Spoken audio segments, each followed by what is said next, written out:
Simple example, like I was reading books written by some esoteric masters, like the Rosicrucian Society, and I was also reading some literature from Indian writers. But you know, especially the literature from the Indian writers, they were so confusing that you know the language, it was not, they were not really able to communicate properly. There are two types of writers. There's a writer who conjugates his verbs in such a way that no one else can understand what he's saying. There's another writer who conjugates his verbs in such a way that he's able to communicate his ideas, his intended ideas, to his reader.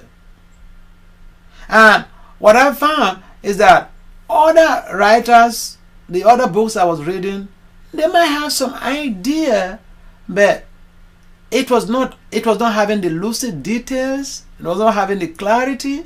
Because if you're writing any literature, you have to bear the reader in mind. That am I communicating my ideas to the reader? Because you're not writing to yourself. Now, most of the esoteric teachings that you know I struggle into, perhaps they were having some good ideas, but they were not having graphic, lucid details. They were not having clarity of purpose to my satisfaction.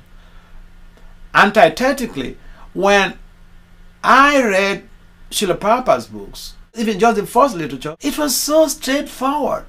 It's so graphic and straightforward, without mixing words, without, in fact, trying to confuse the reader.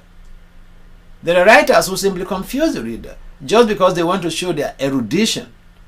So they write in such a way that you know they make you actually regret for buying the book or regret for reading even, because I mean sometimes they don't really use big words even, but it's just a real compound, complex sentences that have no head and no tail, and therefore it makes things very difficult. Because you know, like in academics, you know, we are trying to be able to write with clarity of purpose, and therefore, if I pick up a literature and I can really discern between what caliber of author the writer is, whether he's someone who simply wants to confuse his readers or to demonstrate to his reader that he knows more than them, or someone who really wants to communicate a message to the reader.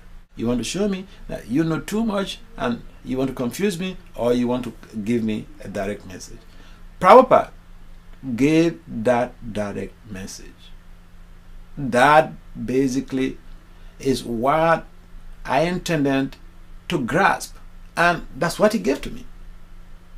Therefore, I imbibed that and resolved that, yes, this part is a part worth towing. And that was it.